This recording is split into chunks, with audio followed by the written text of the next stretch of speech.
of the Middlesex County offices, also known as the Old Courthouse or the Middlesex County Courthouse. Now, as you can tell from its castle-like appearance, in relation to the other buildings in the surrounding area and the modern cityscape, that this building is of a different era.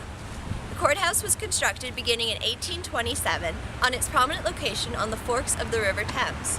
What is amazing about the building is that it's been here for over 180 years with little changes to the overall structure.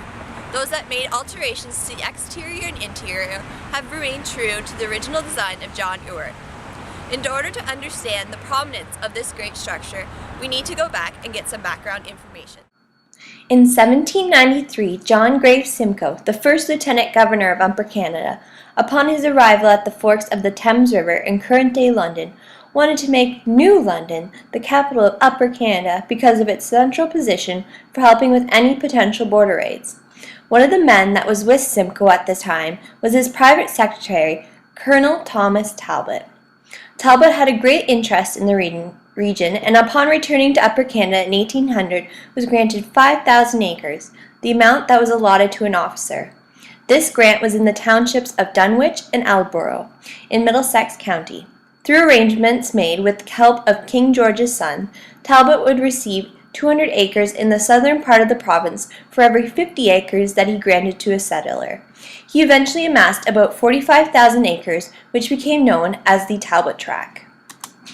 The official center for the district at the time and where the courthouse was located was about 50 miles southeast of current-day London, in Victoria, a very long distance to travel at a time with poor roads or any roads at all. Thus it was decided in 1825, after the Victoria Courthouse burned down, that a new courthouse would be built at the forks of the Thames River, in what would become a promising district of New London. On January 30th, 1826, an act was passed by Provincial Parliament to establish the district town of London. An additional act was passed at the same session that made provisions for a survey to be conducted of the town and the building of the courthouse. The commissioners that were appointed to this great task were Thomas Talbot, Mahlon Burwell, James Hamilton, Charles Ingersoll, and John Matthews. An assessment levy was also placed on every householder in the district to help with the costs of the building. The men were allowed to in the meantime, borrow £4,000 to begin the project. Burwell was given the task of surveying the town.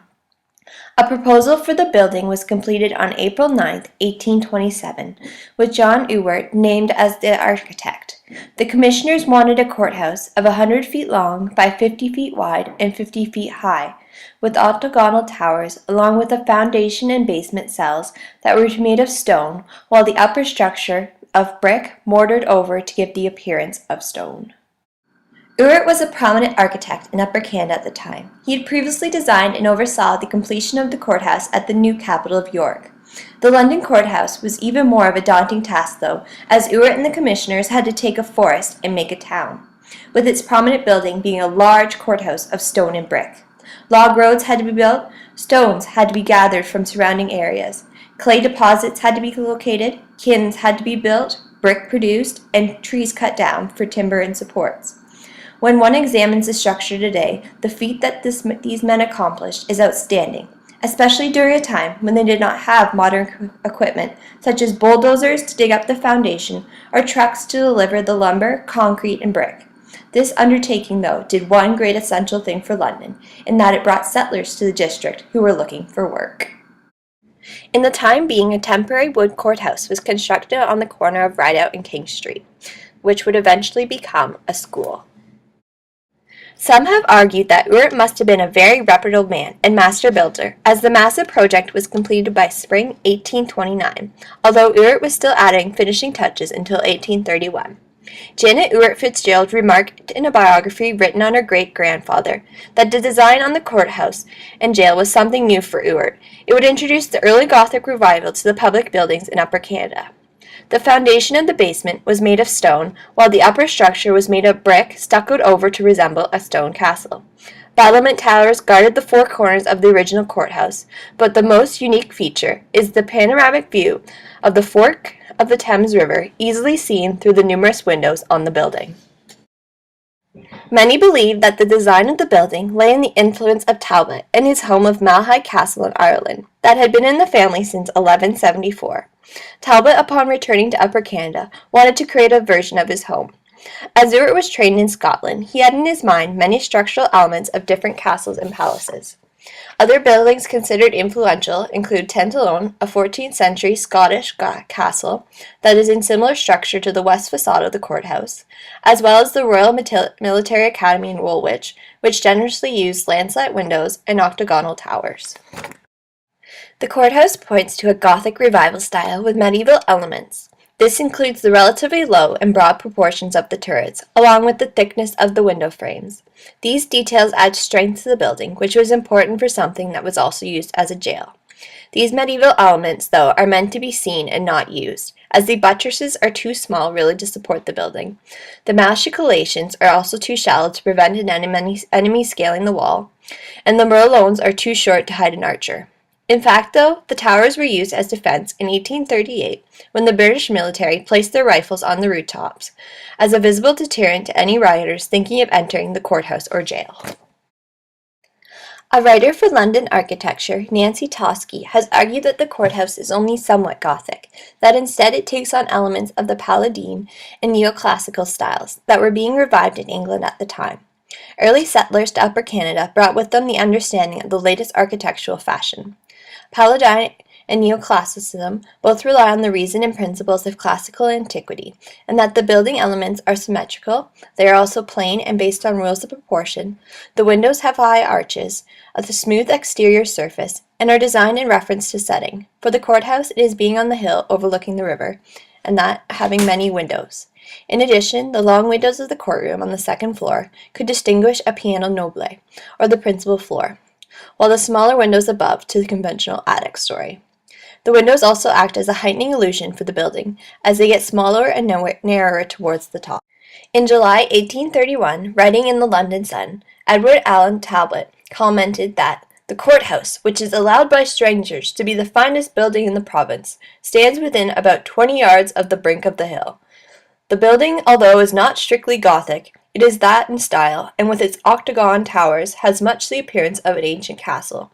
The courtroom is finished in a very superior manner. After its completion, the courthouse became a focal point for the community activities. Its square was used for markets, while the first fair was held there. At this time, Rideout was the main street in London. The courthouse was also the site for many years of public hangings, as it received many famous trials from the region.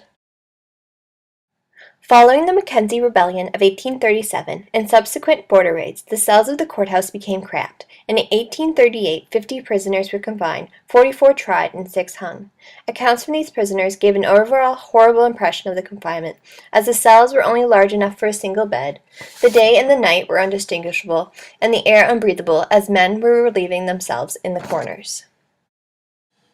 Thus, in 1843, an addition of a gaol was added to the courthouse.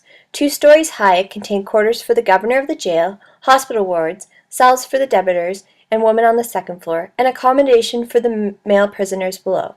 This altered the front entrance to Rideout Street, where in 1878, under the architect of Thomas Tracy, a new tower was added that protruded 50 feet close to the street and added a height to the building, giving the courthouse a more elaborate front entrance. With the help of Charles Holmes, an engineer from the county, an elaborate overhaul of the courthouse was undertaken to provide for more space for an ever-increasing county population. Everything except for the west, north, and south walls were taken down. During the constructions, Holmes and Tracy stayed true to the original ideal of Ewart. 2 new towers were built to match the 4 old corner towers, while the whole structure was covered with stucco, marked to look like ashlar. New door and window surrounds closely resembled the old, and long pointed windows on the second story marked the position of the courtroom, as it had in Ewart's design. In 1911, Albert E. Nutter was commissioned to add a 2-story wing extension on the south side of the courthouse, which was to accommodate a law library and court office.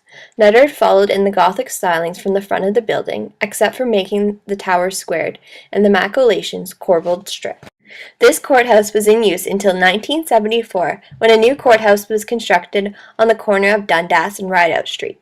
Following this, Norbert Schuler conducted a report on the courthouse in order to determine what would be done with the great structure. In order to maintain the building for the future, Schuler concluded that the roof needed to be replaced, along with new eaves troughs, windows, repairs to the exterior stucco, skylights, new electricity, replastering of the walls, and painting. The decision was made to update the building, as it is the second oldest courthouse in the country, besides the Ottawa Courthouse that was built in 1825.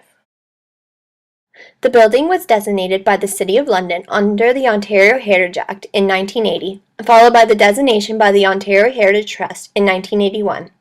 Today it houses the Middlesex County offices, while the old courtroom serves as the council chambers. The city and the county has done an excellent job in preserving the building and protecting a large part of the original settlement. The council chambers maintain the same layout to that of the courtroom, with the warden sitting where the judge would have sat, the council members just below, and the audience section in the back. Therefore, through continuing to maintain the original structure, as many have over the last 180 years, the courthouse can continue marking a bygone era from the hill overlooking the Thames.